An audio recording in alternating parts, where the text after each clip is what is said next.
विशाल अपनी ही दुनिया में मस्त थी। वो अब स्कूल जाते हुए बहुत एहतियात से जाती थी। उसने ज़िद करके सैफ को मजबूर किया था कि अब शाम के वक्त वो इसे लेने खुद आया करे। वो एक प्राइवेट स्कूल में टीचिंग करती थी जो कि एक एनजीओ चला रही थी। उसके अलावा उस एनजीओ के ज़रिए से गांव में एक डिस्पेंसरी भी मौजूद थी जो लोगों को सेहत की फ्री सहूलियात देती थी। आज इलेक्शन को सिर्फ 2 दिन रह गए थे, इसलिए उन्हें स्कूल में छुट्टियां दे दी गई थी। वो काफ़ी देर सैफ का इंतज़ार करती रही, लेकिन वो नहीं आया तो अल्लाह का नाम लेकर अकेले ही चल पड़ी। आज तो जगह जगह लोग खड़े थे। कोई किसी उम्मीदवार के बैनर्स लगा रहा था और कोई किसी के। सब अपने-अपने पसंदीदा उम्मीदवार की हिमायत में मैदान में कूद पड़े थे और लोगों को कन्विंस करने की कोशिश कर रहे थे कि उनका उम्मीदवार ही अहल हो। वो अपने घर से थोड़ा दूर ही थी। जब उसके पास एक ब्लैक मर्सिडीज आकर रुकी, विशाल डर कर पीछे हो गई। तभी ड्राइविंग सीट वाली साइड का दरवाज़ा खुला तो सामने ग्रे कुर्ता शलवार में मलबूस आंखों पर सन ग्लासेस चढ़ाया अज़लान चौधरी नीचे उतरा। ग्लासेस उतारकर हाथों में लेते हुए अपनी गहरी भूरी आंखें उसके वजूद पर जमा दी। विशाल ने आस-पास देखा, लेकिन इस वक्त वहां पर कोई भी नहीं था। उसे अजीब खौफ महसूस हुआ। अज़लान चौधरी ने उसके तरफ कदम बढ़ाए तो उल्टे कदमों चलने लगी। उसके डर और घबराहट पर उसके चेहरे पर एक गहरी मुस्कुराहट आ गई। उसने बड़ी अदा से उसे एक तरफ अपना सर झटका तो मिस मिशाल मंसूर, क्या आपका वोट मुझे मिलेगा? मिशाल ने नफ़ी में सर हिलाया। कोई बात नहीं, जीत तो मेरी ही होगी, लेकिन ये जो दिल है ना, ये हमक-हमक कर बस आपकी तरफ दौड़ता है। मिशाल ने हैरान और परेशान नज़रों से उसे देखा। खैर अभी चलता हूँ, लेकिन हाँ, वादा रहा जीत कर पहली मुलाकात आपसे ही होगी। ये कहकर वो गाड़ी में बैठा और जान से गाड़ी आगे बढ़ा ले गया। इलेक्शन वाले दिन सारा दिन विशाल घर पर ही बंद रही। सैफ के पूछने पर उसने बताया कि वो अरीबा के साथ जाकर वोट दे आई है। आज वो अरीबा के घर आ गई थी क्योंकि ये तो तय था कि सैफ भैया ने आज घर नहीं आना था। वो हर नमाज के साथ दुआ कर रही थी, अल्लाह करे अजलान चौधरी तुम्हें शिकस्त हो, लेकिन सारी दुआ कहाँ कबूल होती हैं। रात को 9 बजे ही गाँव में जश्न शुरू हो गया था। अजलान चौधरी की जीत का जश्न। अजलान चौधरी की जीत के बाद पूरे गाँव में मिठाइयाँ तकसीम की जा रही हैं और एक तुम हो जो मुँह लटकाए बैठी हो। जी हाँ, क्योंकि मैंने इस गुंडे अजलान चौधरी को वोट नहीं दिया। शस चुप, बिल्कुल चुप। जानती ये बात बिल्कुल तुम्हारे सैफ भाई के कानों में पड़ गई तो तुम्हारी खैर नहीं है। जी जानती हूँ, लेकिन ये भी जानती हूँ कि उन्हें आज घर आने की फुर्सत कहाँ से मिलेगी। आज उनके चौधरी अजलान साहब इलेक्शन जो जीत गए हैं, वैसे तो इतना अच्छा तो है वो। तुम्हें इससे क्या मसला है? कोई एक हो तो बताओ। पहली बात, हमारे भाई को उसने अपने जैसा गुंडा बना दिया और न जाने कैसी मोहब्बत के जाल में फंसा लिया है कि वो इसके कामों में घर को बुलाए, कहीं कई दिन घर नहीं आता। और सबसे जो बुरी चीज़ है इसमें वो ये है कि उसका सामिया चौधरी का मंगेतर होना है। और तीसरी वजह मैं बता नहीं सकती, वो मुँह में बुड़बुड़ाई थी। अरे चलिए, अब जिससे क्या बेर है, वो तो बहुत भली है, बस थोड़ा उसे की तेज़ है। आपकी बात जो जवाब अरीबा की वालदा की तरफ से आया था, जो कि बहुत साल हवेली वालों के काम करती थी। विशाल मंसूर ने बहस करना लाहासिल समझा और उठकर छत पर आ गई, जहाँ से सारे गांव में हो रही आतिशबाजी से आग गांव रोशनी में नहाया हुआ था। तभी उसे फिर वो चौधरी आंखों के सामने आ गया जो उसे नहर के किनारे सैफी भाई के साथ मिला था। ब्लू कलर की कमीज सलवार में, घोड़े पर सवार, कंधे पर बंदूक टिकाए, जंगल में शिकार के लिए जा रहा था। उसके पास से जाते हुए घोड़े की स्पीड ऐसा की और सैफी भैया के सामने तहकुम से बोला, आज के बाद जहाँ नजर ना हो इस तरफ दूसरे गांव की हदूद है, खबरदार जो आज के बाद इधर नजर आई तो। इस वक्त सोचकर भी विशाल ने मुठ्ठियां भींच ली थी। तभी उसे अपने पीछे किसी की परछाई नजर आई। इससे पहले कि वो शोर मचाती या कुछ करती, किसी ने उसके मुंह पर हाथ रख लिया। इस शख्स का चेहरा देखकर विशाल को उसके 2 दिन पहले के किए गए अल्फाज याद आए। वो उसके मुंह पर हाथ रखे गहरी नजरें उस पर टिकाए हंस दिया। कहा था ना सबसे पहले तुम्हारे पास आऊंगा, जानना चाहोगी क्यों? सबसे पहले तुम्हारे पास आया हूँ। विशाल ने नफी में सर हिलाया। वो इसके मुंह पर से हाथ हटाते हुए सर झुकाकर बोला, मुझे माफ़ कर दो, जो कुछ मैंने तुम्हारे साथ किया इसलिए मैं तुमसे माफ़ी मांगता हूँ। विशाल ने मुंह फेर लिया, अगर माफ़ नहीं करोगी तो मैं रोज़ ऐसे ही आता रहूँगा और तुमसे माफ़ी मांगता रहूँगा। उसकी बात पर विशाल को झटका लगा। उसने अफसोस से उसके झुके सर को देखा। मेरे माफ़ करने से क्या होगा? मेरे दिल को सुकून मिल जाएगा। अच्छा, आप जैसे बड़े लोगों के दिल कब से हम जैसे छोटे लोगों की बातों पर पुरसुकून होने लगे? बस जब से आपको देखा है तब से ही, जवाब दर जवाब आया था। मिशाल ने दूर होती रोशनियों को देखा, जहाँ उस शख्स की खुशी में सारा गांव रोशन था और एक ये शख्स था जो रात के अंधेरे में उसके सामने खड़ा माफ़ी मांग रहा था। अल्लाह ने उसकी दुआ तो सुन ली थी, वो जीत तो गया था, लेकिन उसके पास इस जीत को महसूस करने के लिए दिल में सुकून नहीं था। जाओ अजलान चौधरी, मैंने तुम्हें अपने भाई के सदके माफ़ किया। हम जैसे छोटे लोगों के लिए इतना ही काफ़ी है कि तुम जैसा खुद पसंद शख्स माफ़ी का तलबगार है। अजलान चौधरी उसे देखता उल्टे कदमों चल रहा था। वो अपना दिल तो उसके पास ही छोड़े जा रहा था। तुम्हारे बिन तो अब अजलान चौधरी कुछ भी नहीं है और मेरा खुद से वादा है, मेरी ज़िंदगी में बस तुम ही शामिल होगी, नहीं तो कोई और भी नहीं। उसने दिल में ऐद किया और चुपके से उसकी तस्वीर अपने मोबाइल में कैद कर लिया। विशाल स्कूल से आकर घर में बच्चों को ट्यूशन देने लगी, जिससे उसका वक्त अच्छा गुजरने लगा। सैफी भैया भी अब ज़्यादातर इस्लामाबाद में रहने लगे थे। विशाल ने मुकम्मल तौर पर रीबा के घर ही डेरा जमा लिया था। अजलान शाह ने अपनी सिक्योरिटी के लिए पाशा और सैफ को साथ रख लिया था। सैफ को अपने साथ इस्लामाबाद जाने के लिए ऑफ़र करने से पहले उसने पूछा था कि विशाल का क्या करेगा। फिर साथ ही उसने ऑफ़र भी की थी कि विशाल को हवेली में बीजान के पास छोड़ दे। सैफ ने विशाल से बात की तो हाथे से ही उखड़ गई थी। आपने जहाँ जाना है चाहे मैं अपने घर में ही रह लूँगी, आप मुझे कैसे ऐसे कहीं छोड़कर चले जाएंगे? सैफ भी सोच में पड़ गया कि बहन को घर में अकेले छोड़कर कैसे जाऊं, लेकिन फिर अरीबा आ गई। उसने सैफ से कहा कि वो विशाल की बिल्कुल भी फिक्र ना करे, वो इसे अपने घर ले जाएगी। लेकिन फिर भी सैफ ने पहले विशाल की रजामंदी को मुकदम समझा कि अगर वो जाना चाहे तो ठीक, नहीं तो वो अजलान को मना कर देगा। लेकिन विशाल भी भाई की मजबूरी समझती थी। वो सालों से उनके लिए काम कर रहा था, वहीं से कमा रहा था, तो अब से उसके साथ तो जाना ही था। आज सैफ भैया को गए पूरे 15 दिन हो गए और ये ज़िंदगी में पहली बार हुआ था जो इतने दिन के लिए घर से कहीं गया था। मिशाल 3 साल की थी जब उसके माँ और बाप गाँव में होने वाले एक झगड़े में गोलियाँ लगने से मारे गए थे। उसके बाद वो और सैफ सकीना फूफो के घर चले गए थे। वो खुद बेवा औरत थी। अरीबा तब 6-7 साल की थी। मिशाल और वो दोनों सारा दिन खेलते रहते। सैफ ने फूफो के घर के हालात देखे हुए मैट्रिक के बाद अपने गाँव आ गया और चौधरी हाकिम अली के घर नौकरी कर ली। उनके छोटे-मोटे काम करने लगा। सैफ और अजलान हम उम्र थे इसलिए उनके आपस में दोस्ती हो गई और फिर सकीना फूफो को जब फालिज का अटैक हुआ तो उन्होंने सैफ से कहा कि वो अरीबा से निकाह कर ले। सकीना के एहसानों का बदला चुकाने का इससे बेहतरीन मौका नहीं था, इसलिए सैफ ने हामी भर ली और फिर सकीना फूफो लोगों को अपने साथ ही ले आया। और चूंकि अभी अरीबा की दोस्ती नहीं हुई थी इसलिए उन्हें घर के पास एक ही घर लेकर दिया था। वो चाहता था कि पहले मिशाल की शादी कर ले, लेकिन जब से वो इस्लामाबाद आया था उसने सोच लिया था कि मिशाल के लिए ही वो अरीबा को रुखसत करा के घर ले आएगा। ठीक 1 माह के बाद जब वो घर आया तो सब उसकी आमद पर बहुत खुश हुए। फूफो भी उसके आने की खुशी में बैर सहन में आकर बैठ गई। फिर उसके कुछ कहने से पहले ही फूफो ने इसे बात कर ली कि अब वो अरीबा की रुखसती करना चाहते हैं। उनकी बात पर सामने बैठी अरीबा शर्म लाल हो गई और अंदर की तरफ भागी थी, जबकि मिशाल की तो खुशी का कोई ठिकाना ही नहीं था। आज सुबह सैफ, मिशाल और अरीबा को अजलान चौधरी की गाड़ी में शहर लेकर आया था और ढेर सारी शॉपिंग करवाई। अरीबा के लिए वलीमा का जोड़ा भी लिया। वापसी में गाड़ी में सैफ के साथ अजलान चौधरी भी मौजूद था। अरीबा और मिशाल जिस वक्त माल से बाहर निकली तो मिशाल की पहली नज़र फ्रंट सीट पर बैठे अजलान चौधरी पर गई, जो वाइट कलर की कमीज शलवार पर ब्लैक बास्केट से तन किए, कंधे तक आते बालों को पोनी में बांधे, आंखों पर सन ग्लासेस चढ़ाए, बार बार घड़ी में वक्त देख रहा था। मिशाल पर नजर पड़ते ही उसके चेहरे पर एक जानदार मुस्कुराहट दौड़ गई। मिशाल ने गैर इरादी तौर पर अपनी चादर दुरुस्त की। उसकी इस हरकत पर उसने मुस्कुराते हुए सर झटका। अदनान चौधरी को आज पता चला था कि खुशी किस चीज़ का नाम है। पिछले 1 माह से दिन रात बेचैनी में गुजर रहे थे, लेकिन इस लड़की को एक नज़र देख लेने के बाद उसके रगो-पै में सुकून सरैयत कर गया।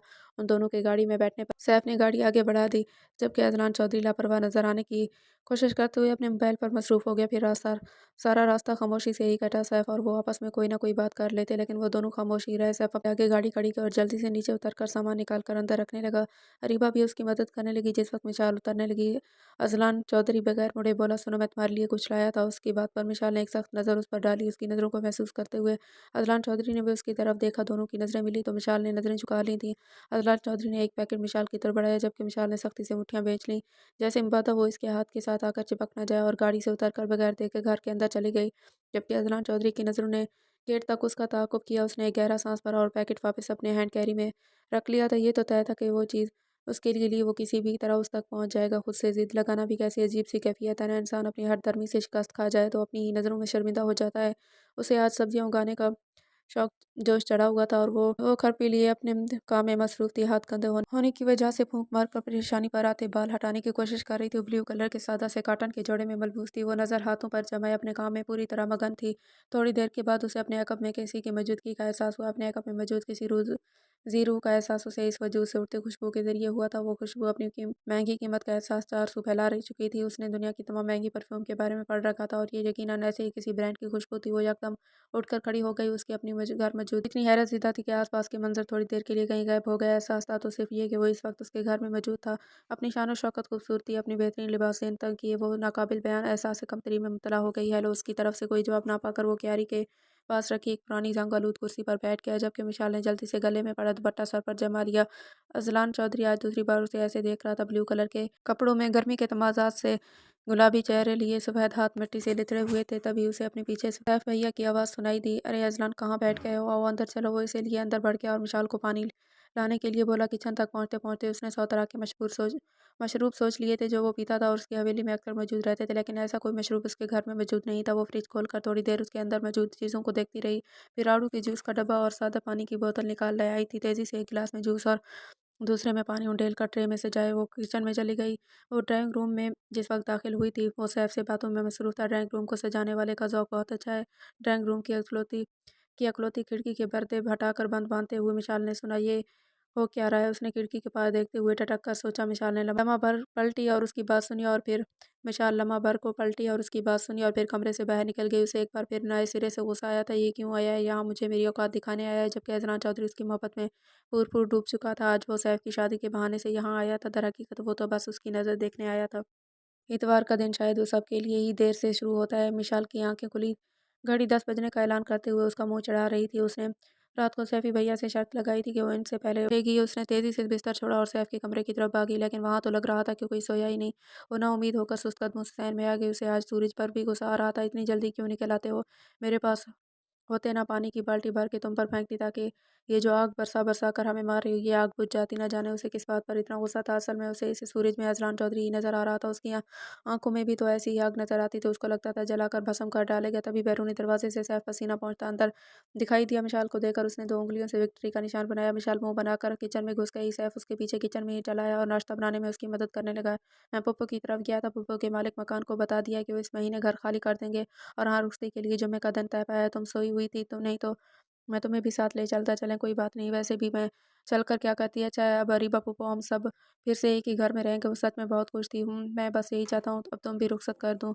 तो अब भाई आपको तो मुझे इस घर से भेजने की बहुत जल्दी है। अरे चलिए, तुम्हारी शादी हो जाए तो मैं बेफिक्र हो जाऊँगा। अब की बार वो चुप हो गई। दिल चाह रहा था अजलान चौधरी की हरकत के बारे में उसे बता दे, लेकिन फिर उस बदमाश का क्या भरोसा, अगर भाई ही ना रहा तो क्या हुआ, किधर खो गई जी, कहीं नहीं। अब क्या कह रहे थे, तुम्हारे लिए बीजान ने कुछ भेजा है, तुम्हारे कमरे में रखा है। सैफ ने उसे ये नहीं बताया गिफ्ट उसे दिया अदनान चौधरी ने है। अगर बता देता तो वो समझ जाती कि ये किसने भेजा है। वो सर हिलाती अपने कमरे की तरफ बढ़ गई। सामने ही एक डब्बा पड़ा था। डब्बा खोलने पर उसमें से रेड कलर का नफीस से काम वाली मैक्सी निकली, जिसे देखकर वो हैरत ज़िदा हो गई। इतना खूबसूरत जोड़ा मेरे लिए भेजा है। सामिया टिक टक टक करती अंदर आ रही थी। बाज़ औक़ात बीजान का दिल करता कि सामिया की सारी सैंडल के नीचे कोई नर्म सा तिल्ला लगवा दें, जो हर वक्त उसके दिमाग में एक टक टक का शोर रहता है। या उनसे प्यार तो करती थी, लेकिन उनसे ये नहीं पता था कि घर के किसी कोने में बसे बुजुर्ग क्या कहते हैं। सामिया का अजीबोगरीब फैशन से बीजान को बहुत सख्त एतराज़ होता था। आजकल तो उसने फटे पाँचों वाली शलवारें पहननी शुरू कर दी। बीजान ने देखा तो कहे बिना न रह सकी, अरे पुत्र, इतनी बड़ी गाड़ी में इंसान बैठे और फटे कपड़े पहने। उनकी बात पर सामिया की हंसी निकल गई। बीजान, ये फैशन है। दोनों की बातें सुनता अदनान शाह बज़ाहिर मोबाइल में गुम था, लेकिन उनकी बातें सुनकर उसकी आंखों में चम से एक सरापा आया। ब्लू कलर के कॉटन की सादे से सलवार कमीज में मलबूस दुपट्टे को एक साइड पर डाले, लंबे बालों की चोटी में से निकलती कुछ आवारा लिटें जो उसके गालों को छू रही थी और कुछ आंखों के आगे आ रही थी। हाथों में मिट्टी लगी होने की वजह से फूंक मारकर पीछे करने की नाकाम कोशिश कर रही थी। वो जब भी उसे देखता नए सिरे से उसके सरापे में खो जाता था। अजलान अजलान पुतल काफी बार बुलाने पर भी वो जब ना बोला तो बीजान ने उसका कंधा हिलाया। जी बीजान, वो तेजी से बोला, ये आजकल तुम्हारा ध्यान किधर रहता है क्या बीजान? मैंने तो कानों में हैंड फ्री लगा रखी है, इसलिए आवाज़ नहीं है। अच्छा बताओ, उसकी शादी कब है? तेरे दोस्त की क्या भला सा नाम है उसका? बीजान, सैफ। हाँ, सैफ की भला बहुत भला बचा है बीजान। आदत की सख्त थी, लेकिन दिल की इतनी बुरी नहीं थी। जी बीजान, कल है, तुम जाओगे ना? जी। उसने इस बात में सर हिलाया था। सामिया को भी साथ ले जाना। इससे पहले कि वो उसको ले जाने पर कोई एतराज़ था, वो पहले ही बोल उठी, ना बीजान, बिल्कुल भी नहीं, मैंने नहीं जाना इन गंवारों की शादी पर।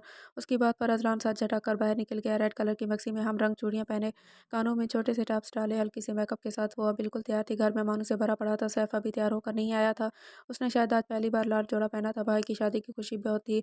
बड़े से सहन के एक कोने में स्टेज बनाया गया था। मर्दों के लिए अलग इंतजाम किया गया था, चूँकि निकाह तो पहले ही हो चुका था, तो बस वलीमा ही था, जिसमें सब लोगों के सामने साथ वाले घर से अरीबा को रुखसत करवा कर अपने घर ले आए थे। अरीबा की ददियाल से आई उसकी दूर पर एक ही पुप्पो को मिशाल बहुत पसंद आई। उसका बेटा एक ही था और बैंक में जॉब करता था। उन्हें मासूम सी मिशाल बहुत पसंद आई थी। खाने का दौर चला तो एक हड़बुंक सी मच गई थी। हर बंदा दूसरे से पहले पहुंचना चाहता था। अल्लाह अल्लाह करके सब खोने के बाद सब मेहमान रुखसत हुए और सैफ को लाकर अरीबा के पास बिठाया गया। उसने तो भाग दौड़ में साथ शायद अरीबा की एक झलक भी नहीं देखी थी। सैफ जब आया तो उसके साथ अदनान चौधरी भी मौजूद था। व्हाइट कलर के कमीज शलवार पर कंधों पर गिरे चादर डाले वो वजाहत का पैकर लग रहा था और वही रिजर्व सी तबीयत आकर सोफे सामने पड़े सोफे पर बैठ गया और मोबाइल पर बिजी हो गया। वो तो अब जाना चाहता था, लेकिन उस दुश्मन जान की एक झलक देखना चाहता था। तभी उसकी नज़र एक तरफ उठी तो पलटना भूल गई। लगता था ये रंग बस इसके लिए बना है। धानी आंचल में दमकती उसकी रंगत। आज उसने बाल खुले छोड़ रखे थे। सुनहरे लंबे बाल कमर पर बिखरे हुए थे। वो हाथ में मिठाई लिए सैफ और अरीबा की तरफ बढ़ गई थी, जहाँ सैफ के कुछ और दोस्त और अरीबा की दोस्त उनसे छेड़छाड़ कर रही थी। अजलान ने मोबाइल निकालकर उसके हसीन सरापे को मोबाइल में कैद कर लिया और स्टेज की तरफ बढ़ गया, जहाँ उसने सैफ से मिलते हुए उसने इजाज़त चाहिए। उसे देखकर पास खड़ी मिशाल ने गुस्से और ज़ब्त से निगाहें झुका लीं। सैफ ने गले मिलते अजलान शाह का बाजू उसके कंधे से टकराया। वो जल्दी से पीछे हुई तो सैफ ने गले लगे। अजलान शाह ने अपनी गहरी नज़रें उस पर मरकूज़ की तो मिशाल रुख मोड़ कर खड़ी हो गई। जबकि वहाँ से निकलते अजलान चौधरी ने आज फैसला कर लिया था कि वो आज घर जाकर सामिया से शादी से इनकार कर देगा। जो बातें हवेली के बाहर गूंज रही थी, आज उनकी बाज़गश्त उस वक्त हवेली की बैठक में सुनाई दे रही थी। अजलान चौधरी हाकिम अली के सामने बैठा उनके तय करदा रिश्ते से इनकार कर रहा था। रिश्ते से इनकार की मकबूल वजह बताओ। अजलान चौधरी ने 2 उँगलियों से पेशानी मसली। मैं मिशाल को पसंद करता हूँ। हाकिम अली चौधरी जवाब तो पहले ही जानते थे। वो पाशा से सब मालूम कर चुके थे, लेकिन फिर भी उसकी ज़ुबान से सुनना चाहते थे। तुम जानते हो क्या कह रहे हो? अब हम अपने घर में काम करने वालियों को अपनी बहू बनाएंगे। अजलान, हमारे घरों के मर्दों की दूसरी औरतों के साथ रातें गुजारना कोई मायूब बात नहीं है। अगर इतनी अच्छी लगती है तो कोई बात नहीं, कुछ रातों का मेहमान बना लो उसको, लेकिन शादी के बारे में सोचना भी मत। अजलान चौधरी ने गुस्से से मुठ्ठियां भींच ली। अगर इस वक्त उसकी जगह कोई और ये बात करता तो अजलान चौधरी उसे गोलियों से भून डालता, लेकिन फिर भी वो तहमुल से बोला, दादा जान अगर मैं किसी से शादी करूँगा तो मिसाल मंसूर होगी, वो नहीं तो कोई और भी नहीं। आप सामिया के लिए कोई और रिश्ता ढूँढ लें। हाकिम अली अपने इस लाडले पोते को देख रहे थे जो उन्हें अपनी जान से भी ज़्यादा अज़ीज़ था, लेकिन अपनी इज़्ज़त से बढ़कर नहीं। अदनान चौधरी अपनी बात ख़त्म करके जा चुका था। हाकिम अली चौधरी ने कुछ सोचते हुए पाशा को बुलाया और उसे कुछ ज़रूरी हिदायत देकर रवाना कर दिया। अजलान चौधरी को सुबह सवेरे इस्लामाबाद के लिए निकलना था। सैफ को वो साथ नहीं लेकर जा रहा था क्योंकि उसकी नई-नई शादी हुई तो वो चाहता था कि वो कुछ दिन अपने घर पर अपनी बीवी के साथ कुछ वक़्त गुज़ार ले। यही सोचते हुए सोने की कोशिश करने लगा, लेकिन काफ़ी देर करवट पे करवट बदल-बदल कर थक कर वो उठकर बैठ गया और मोबाइल उठाकर गैलरी में दिन को ली गई तस्वीरें निकाल कर देखने लगा। वो ज़ूम करके उसके एक-एक नक्श को अपने अंदर उतारने लगा, लेकिन उसकी आँखों की प्यास फिर भी ख़त्म नहीं हो रही थी। अजलान चौधरी पूरे 1 माह बाद गाँव लौटा था। उस दौरान उसने सैफ से राब्ता करने की बहुत कोशिश की, लेकिन उसका नंबर मुसलसल बंद जा रहा था। उसे अभी भी फुर्सत नहीं थी, लेकिन दिल के हाथों मजबूर होकर वो सिर्फ 1 दिन के लिए आया था। घर में सबने उसका पुरतपाक इस्तकबाल किया। बहुत खुशगवार माहौल में खाना खाया गया। हाकिम अली का रवैया भी उसके साथ नॉर्मल ही था। उसे ढूँढने पर किसी के चेहरे पर या किसी के रवैये कोई नाराज़गी नज़र नहीं आई। बाबा आज आ ही तो गया है, क्यों ना शादी की तारीख रख ली जाए। शुजा चौधरी की बात पर उसने हाकिम अली की तरफ देखा, लेकिन वो नज़रें चुरा गए। शुजा बेटा, सुबह बात करेंगे, अभी फ़िलहाल बच्चा थका हुआ आया है, उसे आराम करने दो। जाओ बेटा आराम करो, सुबह बात करेंगे। कमरे में आकर उसने दोनों हाथों में सर गिरा लिया। वो खुद भी नहीं जानता था ये कैसी मोहब्बत है जिसमें उसे एक पल के लिए सुकून नहीं। पिछले 1 माह में एक रात भी वो सुकून से नहीं सो पाया था। सारी रात सिगरेट पे सिगरेट फूँकता रहा था। उसने बहुत सैल ज़िंदगी गुज़ारी थी। पढ़ाई के दौरान भी शहर में हर वक़्त उसके गिर्द लड़कियों का एक हजूम होता था। एक तो पैसे की परवाह नहीं थी, फिर कुछ रंगीन मिज़ाज तबीयत और साथ में चार्मिंग पर्सनैलिटी। लड़कियाँ खुद ही उसकी तरफ खींचे चली आती थी। उसने कभी सोचा भी नहीं था कि गाँव में रहने वाली किसी आम सी लड़की के इश्क में वो इस तरह गिरफ़्तार हो जाएगा। सुबह नमाज़ पढ़कर नीचे आया तो सब सो रहे थे। वो चुपके से बाहर निकल आया। अभी अंधेरा छँटा ही नहीं था। वो खेतों की तरफ निकल आया। उसे हमेशा से यहाँ आकर बहुत सुकून हासिल होता था। यहाँ की खामोशी उसे बहुत भली लगती थी। वो खेतों से होता हुआ सैफ के घर वाले रास्ते की तरफ चल दिया। तकरीबन 10 मिनट की मुसाफत के बाद वो इनके घर के बाहर खड़ा था, लेकिन दरवाजे पर लगा बड़ा सा ताला उसका मुँह चिढ़ा रहा था। उसने वहीं खड़े-खड़े पाशा को कॉल किया और उसे जल्दी से वहाँ पहुँचने के लिए बोला। वो सोचने लगा आखिर ये सब लोग कहाँ गए होंगे, शायद अपनी फूफो के गाँव गए होंगे। तभी दूर से पाशा पाशा आता दिखाई दिया। पास आकर उसने मुअद्दब अंदाज में सलाम किया। अदनान ने उससे सैफ की बाबत पूछा तो वो कुछ उसने बताया। अदनान गहरी सोच में डूब गया। उसके कहने के मुताबिक शादी के दूसरे दिन सकीना पप्पो का इंतकाल हो गया था। उसकी तदफीन के लिए वो लोग उनके गाँव गए थे। फिर 1 हफ्ते के बाद वापस आए और रात के पहर ही यहाँ से कहीं चले गए। अजलान गहरी सोच में डूबा हुआ घर लौट आया था। नाश्ते की मेज़ पर सभी लोग मौजूद थे। सामिया उसके बराबर बैठी। अजलान ने सबके चेहरों पर एक नज़र दौड़ाई और हाकिम अली पर आकर उसकी नज़र रुक गई। चाचू आप रात को कुछ कह रहे थे। हाकिम अली के चेहरे पर नज़रें गाड़ी उसने शुजा अहमद से सवाल किया। जी बेटा, मैं कह रहा था कि तुम आए हो तो हम कोई तारीख रख लेते हैं। किसकी तारीख? मैं समझा नहीं। वो अनजान होकर बोला।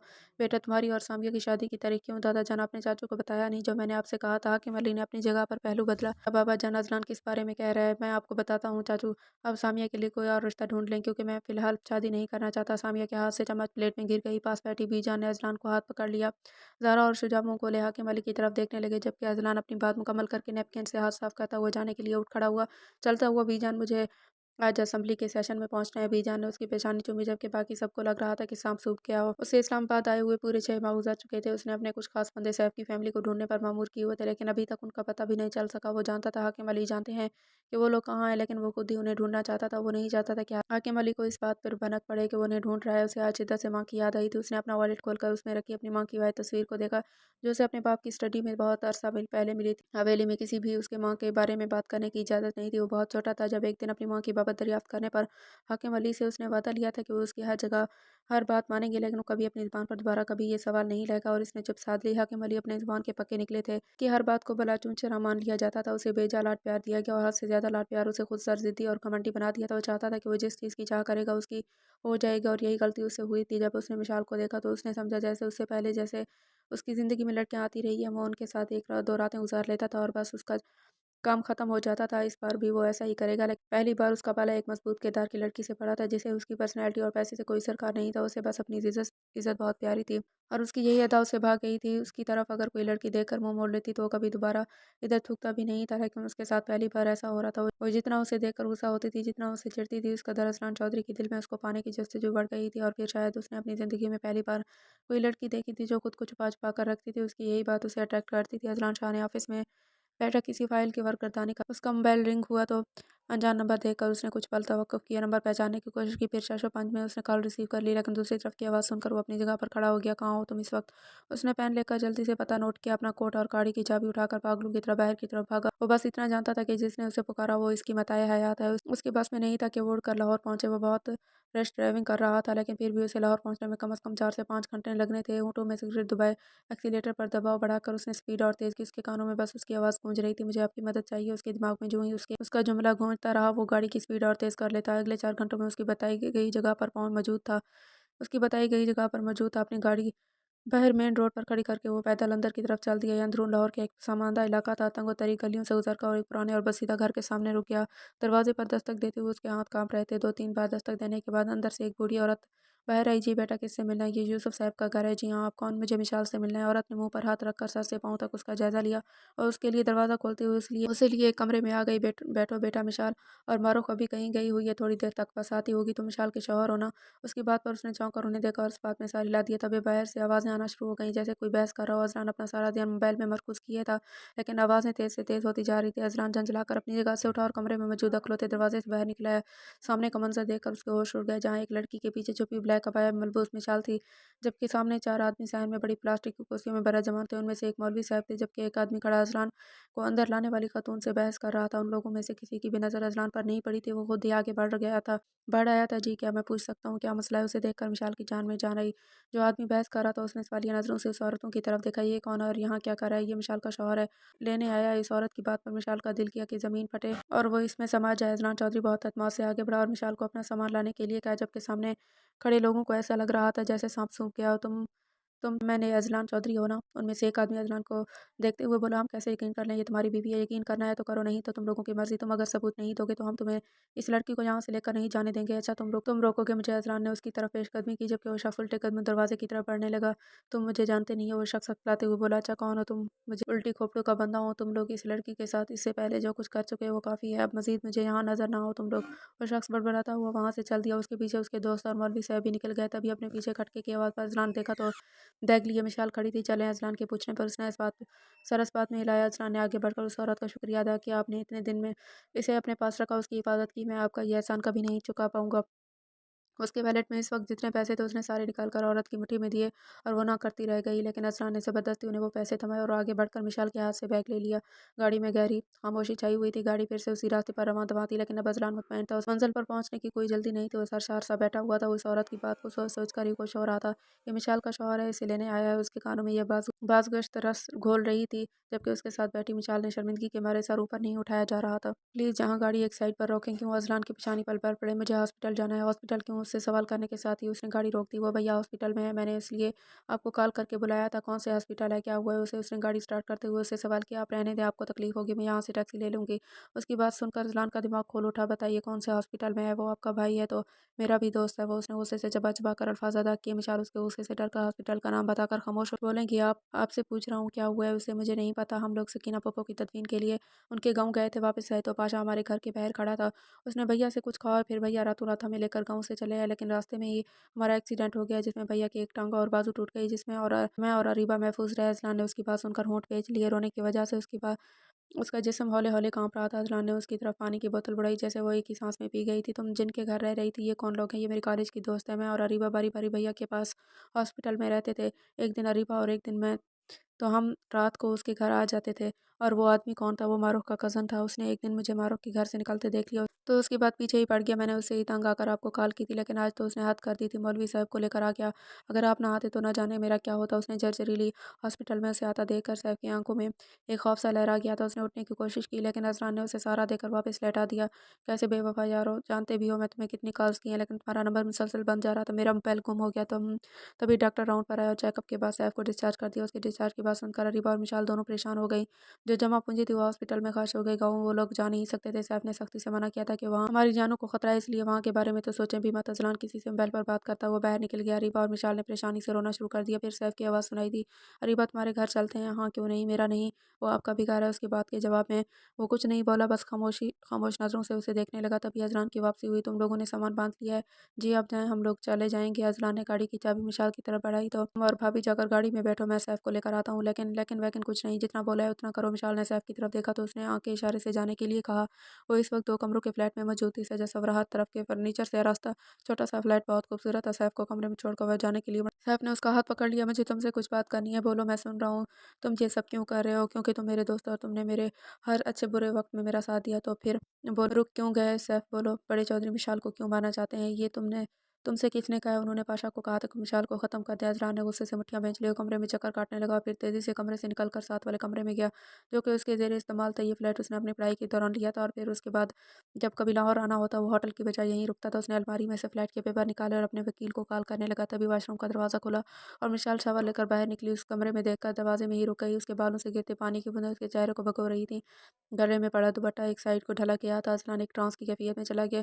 चलता हुआ उसके करीब आया। मिशाल ने उसकी नज़रों से घबरा कर जल्दी से दुपट्टा ठीक किया। सॉरी, मुझे नहीं पता था ये आपका कमरा है। इस कमरे में आने का हक सिर्फ तुम्हें ही तो है। ये कहकर वो कमरे से निकल गया और फिर न जाने दोनों के दरमियान क्या बात हुई और सैफ ने मिशाल से पूछे बगैर उसका निकाह करने का फैसला कर लिया। उसी शाम को अजलान चंद गवाहों और निकाह खान के हमरा चलाया। उसे एक बैग अरीबा की तरफ बढ़ाया जिसमें मिशाल का ड्रेस था। थोड़ी देर के बाद अरीबा ने मिशाल को लाकर सैफ के पास बेड पर बिठा दिया था। मिशाल को यकीन नहीं आ रहा था कि उसका भाई उसके साथ ऐसे भी कर सकता है। वो ऐसे शख्स से कैसे शादी कर सकती है जिसकी नज़र में औरतों की इज्जत और कौड़ी की थी। उसे अभी भी उसकी नज़रें याद थीं जिनमें हैवानियत थी। तभी मौलवी साहब की आवाज़ गूंजी। 1 2 3 घड़ी की सुइयों की टक-टक के साथ खामोशी का दौरानिया तवील होने लगा और एक पल के लिए अजलान की धड़कन भी रुक गई थी। उसका दिल घड़ी की सुइयों के साथ धड़क रहा था। उसने सफ़ेद रंग के नफीस से जोड़े में मलबूस मिशाल के झुके सर पर एक नज़र डाली और अपनी जगह से खड़ा हो गया। कबूल है की हल्की सी आवाज़ उसके कानों से टकराई तो उसे अपनी इस बात पर यकीन नहीं आया। मौलवी साहब ने दोबारा ही वही अल्फाज दोहराए तो अब की बार वाज़ेह सुनाई दिया। कबूल है। साइन के लिए निकाहनामा उसके आगे रख दिया तो थोड़ी सी झिझक के बाद उसने साइन कर दिया। अजलान ने उसके हाथ से पेन लेना चाहा तो उसने उसके हाथ में देने की बजाय टेबल पर रख दिया। मौलवी साहब के निकलते ही मिशाल ने सैफ के कंधे पर सर रखकर रोना शुरू कर दिया। अजलान मौलवी साहब और गवाहों को रुखसत करके लौटा तो उसकी आवाज़ पर सीधी होकर बैठ के उसे देखकर उससे अपने दुपट्टे का एक कोना अपने चेहरे के आगे कर लिया। एक जानदार मुस्कुराहट ने अजलान के होंठ के किनारों को छुआ और जैसे उसने जल्दी से छुपा लिया। अब हमें इजाज़त है सैफ, मुझे जल्द से जल्द निकलना होगा। मिशाल अगर रहना चाहे तो रह सकती है। हाँ, मैं भैया आपके पास ही रुकूंगी। उसकी बात सुनकर वो जल्दी से बोली और सैफ से पहले ही बोल उठी और तब से उसे चेहरा छुपाना याद ना रहा। आंखें फाड़े उसे देख रही थी जैसे गहरी हो जाती क्यों नहीं हो। जबकि अजलान तो कहकर पछताया था कि उसके चेहरे पर नज़र पड़ते ही उसका दिल किया कि अभी उसे वहाँ से उठा कर ले जाए। साथ उस बेवकूफ़ पर गुस्सा भी आया। कैसे कह रही हूँ यहीं रहूँगी, एक बार मेरे साथ चलो, दोबारा कभी ऐसे नहीं करोगी। नहीं अजलान, ये तुम्हारे साथ ही जाएगी। सैफ की बात सुनकर अजलान ने की नक्कियों से मिशाल की तरफ देखा जिसका चेहरा उतर गया था। गाड़ी में इस वक्त गहरी खामोशी थी। वो रुख मोड़े दरवाजे के साथ चिपकी बैठी थी जबकि अजलान ड्राइव करते हुए गाहे बगाए एक नज़र उस पर भी डाल रहा था। थोड़ी देर गुजरी थी, उसने देखा उसकी गर्दन एक तरफ को ढलक गई थी। न जाने कितनी रातों का जगह था जो गाड़ी में बैठते ही साथ ही सो गई। अजलान ने गाड़ी की सीट लंबी की तो एक तरफ से उसके सर को सहारा दिया। उसे सीट पर लिटाकर वो सीधा हुआ तो नज़र उसकी गर्दन पर मौजूद तिल पर गई। उसका दिल बेईमान हुआ। तिल से होते हुए नज़र उसकी कलाइयों में मौजूद सुर्ख चूड़ियों पर गई। उसकी हाथ को एक हाथ से अपनी गिरफ्त में लेते हुए उसने गाड़ी आगे बढ़ा ली। उसकी जिस वक्त आंख खुली उसने खुद को नरम गरम बिस्तर पर पाया। थोड़ी देर अपने इर्द गिर्द का जायजा इर्द गिर्द देखते हुए पहचानने की कोशिश की तो इस वक्त कहाँ है सब कुछ। यहाँ आने पर वो सर को दोनों हाथों में थाम कर बैठ के उसका सर बहुत भारी हो रहा था। उसने सर उठाकर देखा तो भारी और दबीज पर्दों की वजह से पता नहीं चल रहा था कि रात है या दिन। उसने कमरे का जायजा लिया जो कीमती फर्नीचर से आरास्ता था। हर चीज़ बहुत सलीके से रखी हुई थी। बेड से उतरकर बाहर आई तो ये किस घर की बलाई मंजिल थी। सीधे हाथों से सीढ़ियाँ नीचे की तरफ जा रही थी, जाती दिखाई दी। वो सीढ़ियों से नीचे आई तो आगे लिविंग रूम था। सामने टीवी चल रहा था जिस पर कोई न्यूज़ एंकर जोर जोर से अपने सामने मौजूद मेहमानों से बहस में मसरूफ थी। वो हैरान खड़ी थी कि न जाने अजलान कहाँ है और वो यहाँ तक कैसे आई, ये किसका घर है। तभी एक तरफ से अजलान हाथ में कॉफ़ी का कप थामे और वो बुत बनी खड़ी मिशाल को देखकर उसके होंठों पर मुस्कुराहट दौड़ गई। अजलान, तुम जा गई हो।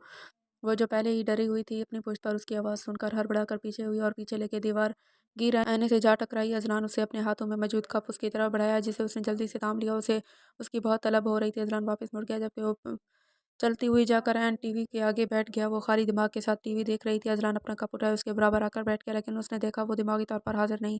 उसने उसके सामने चुटकी बजाई तो उसने अपनी एज़ल ब्राउन आँखें अजलान की डार्क ब्राउन आँखों से टकराई तो उसकी आँखों में लौ देते जज्बों से मिसाल ने नज़रें चुरा ली थी। जबकि अजलान चाहकर भी उसे एक पल के लिए अपनी निगाहें उस पर नहीं हटा पाया था। गहरी खामोश और उसकी निगाहों से घबरा कर उसने टाइम पूछा। अजलान उसकी बेवकूफ़ी पर मुस्कुरा दिया। वो जो पूरे नहवाक से टीवी देख रही थी सामने मौजूद वक्त नज़र नहीं आ रहा था।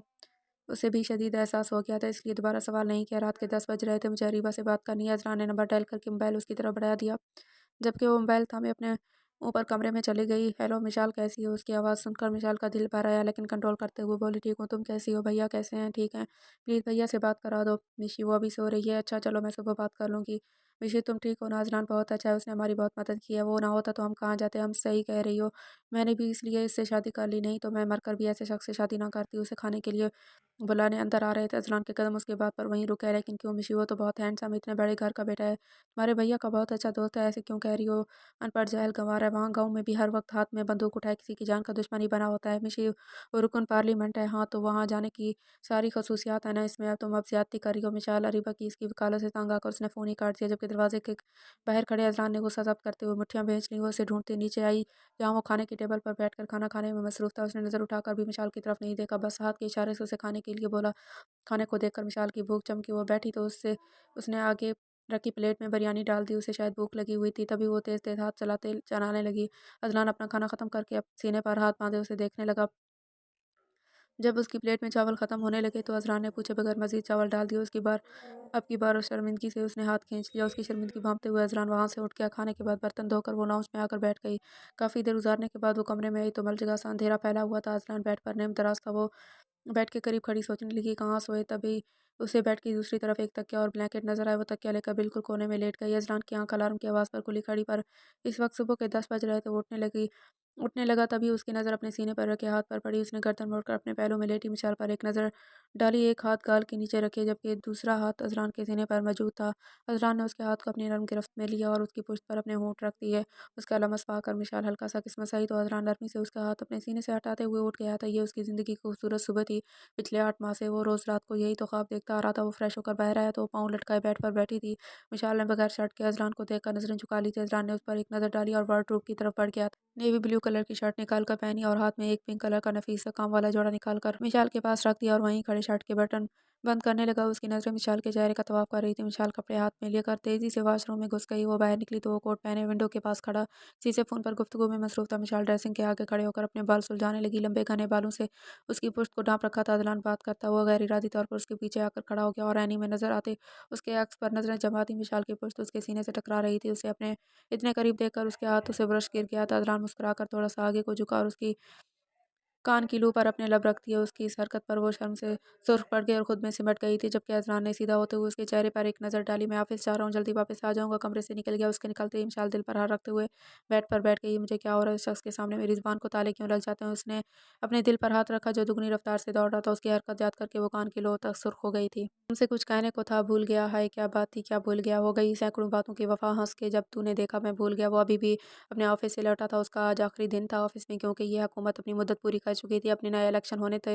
वो आँखें मूंदे सोफ़े की पोछ पर सर टिकाए बैठा था। उसे अपने करीब आहट महसूस हुई। उसने झट से आँखें खोली तो उसने सर झटक कर दोबारा से अपने सामने नज़र आता नज़ारा देखा, जहाँ लाल जोड़े में मलबूस दोनों हाथों में भर-भर की चूड़ियाँ डाली गई थी। नफ़ासा से दुपट्टा सर पर टिका हुआ उसकी नज़र के एतक़ाद से कन्फ्यूज़ थी। विशाल नज़रें झुकाए खड़ी थी। आपके लिए खाना लगाऊँ? लगाओ, मैं फ्रेश होकर आता हूँ। साथ ही कोट अपने बाजू पर डालकर वो अपने कमरे की तरफ बढ़ गया और उसके इस तरह इग्नोर करने पर उसे अपनी तैयारी फीकी सी लगी थी। अज़लान जानता था वो इसके लिए ही तैयार हुई है, लेकिन वो भी गुज़रे 1 साल का बदला लेना चाहता था। उसने भी अज़लान को बहुत सताया था। कई-कई दिन तो वो इससे बात नहीं करती थी, लेकिन फिर उसकी तवज्जो और मोहब्बत से आहिस्ता-आहिस्ता उसके दिल में अज़लान ने जगह हासिल कर ली थी। सैफ़ी अब बिल्कुल ठीक है। उसने अज़लान का फ्लैट छोड़ दिया था और लाहौर में 1-2 कमरों का घर किराए पर लिया था। उसकी चाल में उसकी चाल में हल्की-सी लंगड़ाहट आ गई थी, लेकिन वो अपने पाँव पर खड़ा हो गया था। अज़लान को पार्टी की तरफ से टक ऑफ़र आ गया था, लेकिन उसने इनकार कर दिया कि वो सियासत से किनारा कशी इख्तियार करना चाहता है। इस बात की खबर जब हवेली में पहुँची तो हाकिम अली ख़ान इस वक्त पाशा के साथ इस्लामाबाद के लिए रवाना हो गए। उनका ख़्याल था वो अज़लान को कैद कर लेंगे, लेकिन उसकी सियासत में होने से बहुत से मफ़ादात हासिल करना चाहते हैं, लेकिन वो ये नहीं जानते थे कि वो अब पहले वाला अज़लान नहीं रहा। उसने सोच लिया था कि वो लोगों की खिदमत जारी रखेगा, लेकिन अपने तरीके से। वो सुबह सवेरे उठ जाता था। मिशाल की सुबह लेट होती थी, वो नमाज़ पढ़कर सो जाती थी। वो इस वक्त भी वो लॉन में बैठा अखबार की वर्करदानी कर रहा था। अभी गेट हुआ और ब्लैक मर्सिडीज़ गैराज में आकर रुकी। गाड़ी को पहचानते हुए इस्तकबाल के लिए उठ खड़ा हुआ। हाकिम अली ख़ान ने बहुत जोश से अज़लान को गले लगाया। तुम तो हवेली का रास्ता ही भूल गए हो। वो खामोश ही रहा और मुलाजिम को नाश्ता लगाने के लिए कहा। आप इतनी सुबह-सुबह कैसे आ गए? बस तुम्हारी याद खींच लाई। वो तंज़िया मुस्कुराया और सरस बात में लाया। दादाजी मैं गाँव गए थे। गाँव तो तुम पिछले 1 साल से नहीं आए हो। उसने अपनी गहरी बुरी आँखें हाकिम अली के चेहरे पर गाड़ दी। दादाजी मैं गया था और रास्ते में मुझे दीन मोहम्मद मिला था ज़ख्मी हालत में। आप जानते हैं ना दीन मोहम्मद को? हाकिम अली के चेहरे पर एक साया सा आकर लहरा गया। वो तुम्हें कहाँ मिला है? वो तो आपकी कैद में था। वो तो मुझे कैसे मिल गया? बस कुदरत के कानून से वो इस कैद से बाहर निकला और मैं गाड़ी से टकरा गया और उसे देखकर मेरी आँखों में बचपन का एक धुंधला सा अक्स लहरा गया, जिसे उसकी बातों ने साफ कर दिया। क्या कसूर था मेरी माँ का? यही कि वो आपके बेटे को पसंद थी। आपको उसके बातिन से पैदा होने वाला बेटा तो कबूल नहीं था, लेकिन वो नहीं, आप मेरी माँ के कातिल हैं। लेकिन आँखों में एक डर था जिसका मदावा शायद ही मुमकिन था। आपने उस दाई को कितने पैसे दिए थे? हाकिम अली झुके सर से बैठे रहे। खाना खाकर जाइएगा ये कहकर वो उठ खड़ा हुआ, जाते हुए वापस पलटा। आपको एक बात तो बताना भूल ही गया, मैंने शादी कर ली है मिशाल मंसूर से, मेरे मामू की बेटी दीन मोहम्मद की पोती से। तारीख फिर से दोहराई गई, लेकिन इस बार आपके सामने सिकंदर हाकिम अली नहीं है, बल्कि अजलान सिकंदर चौधरी है। और मैं अपनी फैमिली की हिफाजत करना जानता हूँ, और हाँ, मैं आपके साथ ही रहा हूँ। आपके हर अगले कदम पर मेरी नज़र होगी, लेकिन इस सब के बावजूद मुझे आपकी इज़्ज़त बहुत प्यारी है। मेरी अपनी बीवी को नहीं बता सका, मेरा उससे कोई और रिश्ता भी है। वो बस इतनी ही जानती है कि मैंने उससे तरस खाकर शादी की है, लेकिन वो ये नहीं जानती कि मैं तो मैं दावा कर रहा हूँ अपने किए गए मज़ालिम की। आपने ये गलती दोबारा कैसे करने की कोशिश की दादाजी? आपने इस लड़की को भी मारना चाहा जो मेरी ज़िंदगी में, ये कहकर वो रुका नहीं और अंदर की तरफ बढ़ गया। जबकि विंडो में खड़ी ये सब सुनती मिशाल ने अपने दिल पर हाथ रख लिया। वो तो शॉक में थी, सब कुछ जानकर उसे वो रात याद आ रही थी जब वो गाँव से लौटा था। गरज चमक के साथ बारिश जारी थी। मिशाल ने इसे स्टडी की तरफ जाते देखा तो उसके पीछे चल दी, क्योंकि वो तो कह गया था कि वो 2-3 दिन वापस नहीं लौटेगा। वो जिस वक़्त स्टडी में दाखिल हुई, वहाँ मौजूद हर चीज़ तहस-नहस हो चुकी थी। जब वो अंदर दाखिल हुई तो एक भारी फाइल उड़ती हुई मिशाल के सर पर आ लगी। मिशाल के मुँह से एक बुलंद चीख बरामद हुई तो अज़रान ने उसकी सिमत देखा और अपनी लाल आँखों से उसकी तरफ देखने लगा, जैसे पहचानने की कोशिश कर रहा हो। उससे डर कर वो अपने कमरे में आ गई और अगले दिन नाश्ते पर वो नॉर्मल था। नाश्ते के बाद उसका हाथ पकड़कर उसे कमरे में ले आया और सर पर मौजूद हल्के से ज़ख्म को गौर से देखने लगा और बैंडेज करके बगैर कुछ कहे ऑफिस के लिए निकल गया। हाकिम अली बगैर कुछ कहे वापस लौट गया अपने कमरे में। मुझे देखते ही अदनान के दिल को कुछ हुआ। जो भी हो, लेकिन वो इसके दादाजी थे। उन्होंने उसे बहुत लाड से उसे पाला था। जिस वक्त वो गाड़ी में बैठने लगे, इस वक्त दौड़ती हुई मिशाल उनके पास पहुंची। दादाजी, खाना खाकर जाइएगा। हाकिम अली ने मुड़कर उसकी तरफ देखकर अपना हाथ उसके सर पर रख दिया। सदा सुहागन रहो पुत्र। उसकी आवाज़ में आंसू की नमी थी। मैं अजलान से मिलने आया था, वापस आऊँगा तुम्हारी बीवी जान को लेकर। और गाड़ी में बैठ गए। मिशाल की ज़िंदगी में अजलान चौधरी बहुत ऊंचे मकाम पर बैठा था। जिस शादी के आगाज़ में बहुत मायूसियाँ गिरी थी, वो नहीं जानती थी कि ये उसके रब का फैसला